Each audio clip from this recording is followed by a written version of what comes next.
大家好，依家想同大家介紹下點樣用 AI 重配裝修入邊嘅智能自動佈置功能。首先，上載或者揀一張相片，記住相片唔好太大或者太細。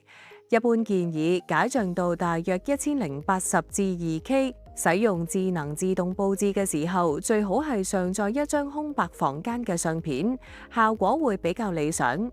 已有佈置嘅房間都可以使用，不過有機會出現部分位置重複顯示原有家具。依家就以一個已有家私嘅房間做示範。首先撳 AI 重配裝修，再揀智能自動佈置，然後簡單描述你嘅需要，亦都可以喺下方直接揀範例。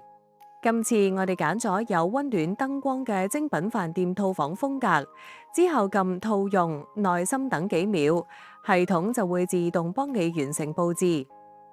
跟住我哋再將呢個精品飯店套房風格一鍵轉換成日式閃風風格，加上低矮家具同榻榻米元素，一樣撳套用等幾秒就可以睇到新效果。之後我哋再將佈置變成一個色彩繽紛而且安全嘅兒童遊戲區，再等幾秒，成品就會出現喺你眼前。歡迎大家一齊跟住我哋試用呢個智能自動佈置功能，將你心目中幻想嘅理想空間變成現實。